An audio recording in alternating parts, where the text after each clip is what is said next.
Have you ever heard the true story of the mysterious creature with yellow eyes who stalked a newlywed couple? Picture this: Diane and Keith Williams, childhood sweethearts, married for 6 years with a 4-year-old daughter named Raven. Keith, a welder by trade, and Diane, a homemaker, decided to move 25 miles southwest of the Ohio capital, Columbus, to the outskirts of London, Ohio. They sought a peaceful life in the country, finding a charming property near the woods. Shortly after moving into their woodland retreat, Diane, while washing dishes one evening, spots 2 yellowish eyes from the kitchen window. About the height of a dog and 25 feet away in the darkness of the woods, she dismisses them as belonging to a coyote or deer. So at first she wasn't that worried. Little did she know, this would be the beginning of a mystery that would consume their lives. But as Diane soon found out, those eyes were not so easily explained. The strange occurrences didn't stop at the kitchen window. Diane's encounters with the yellow eyes became increasingly frequent and unsettling. With every sighting, the eyes appeared closer to the house, not at the level of a dog, but higher, suggesting a significantly larger creature. Every evening, as the darkness blanketed the surrounding woods, Diane found herself locked in an eerie staring contest with the yellow eyes. The eyes, unblinking and unnerving, seemed to belong to an entity that was observing her, studying her. The eyes that were once a curious anomaly had now become a source of terror for Diane. The fear wasn't confined to the sightings alone. Unexplained noises started echoing around the house, sounding like a large animal scampering in the leaves, adding another layer of dread to Diane's growing apprehension. The nights were no longer serene. They were filled with a constant reminder of the unknown entity lurking in the woods. One particular evening, as Diane was closing the living room curtains, she came face to face with the creature at the window. The shock sent her falling backward, her heart pounding in her chest. This was no ordinary animal. This creature was 7 feet tall with a thin, strong, hairy, humanoid body and claws. The creature stood on 2 animal legs that bent backwards and had the head and ears of a wolf, but the eyes were the most terrifying of all. The yellow eyes that stared in a menacing gaze. Terrified, she fell to the ground and screamed. She ran to the phone, dialed 911, her voice shaking as she reported something trying to break into her home. When the sheriff's deputies arrived, they found nothing. Keith, arriving home around the same time, was incredulous.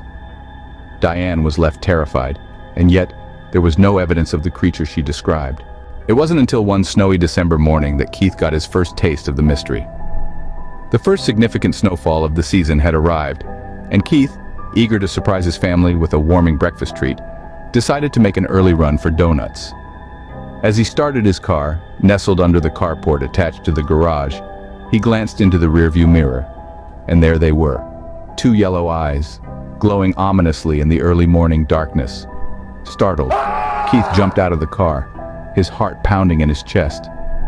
Tracing the path of the eyes, he discovered a set of tracks in the fresh snow.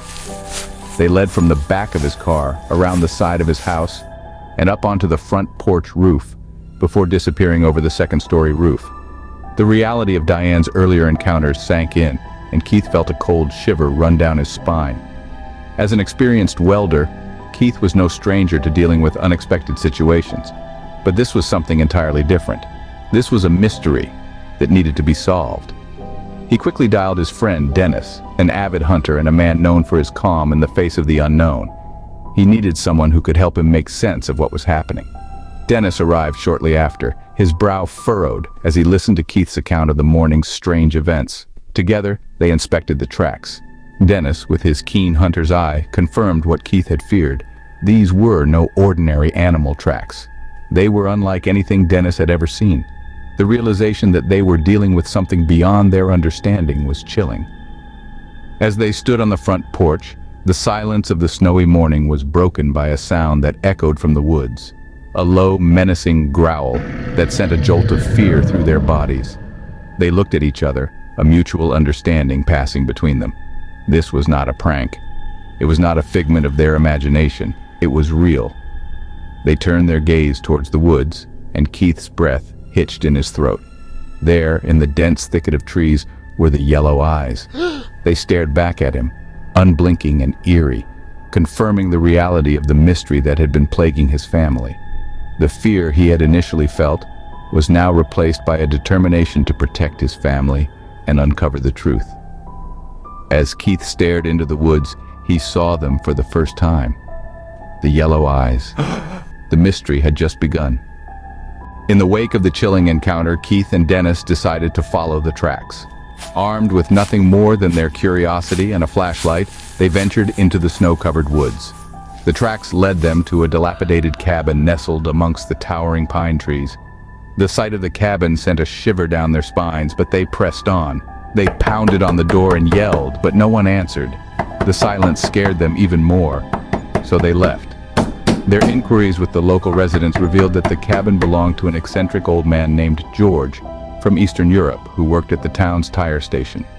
The pieces of the puzzle began to fall into place, and they decided to pay George a visit. Arriving at the tire station, they brought an old tire which they had no intention of repairing. The manager called for George, who appeared from the back out of the darkness. George bent over to catch the tire and looked up. To their shock, he had large yellow eyes. George, seemingly agitated by their presence, looked down quickly to hide his appearance. Using great strength, hurled the tire back at them across the entire garage floor. The tire was marked with strange runes written in chalk, symbols that neither Keith nor Dennis could decipher. They left with more questions than when they arrived. Months later, they heard the shocking news of George's sudden death. With a growing sense of unease, they decided to return to the cabin when they heard the police were going there to investigate. The door creaked open to reveal a sight that sent chills down their spines. It was a cold, bleak room with one chair, no clothes, and no food. To the side of the inner cabin, they saw a sheet. When they moved it, they discovered a secret steel door. Upon slowly opening the door, they jumped back as it reeked of wet animal and urine. What was shocking was, chained to the wall, were 2 prison shackles, meant for 2 human hands. The only other thing they found was a jar filled with silver dollars that were left untouched on a dusty shelf. The cabin had offered more questions than answers, and the mystery of the yellow eyes deepened. As they looked at each other, they all came across the same opinion. The creature with the yellow eyes was George. After the death of George, no one ever saw or reported the creature with the yellow eyes again. Having no money, George was buried in an unmarked grave in the local London, Ohio cemetery.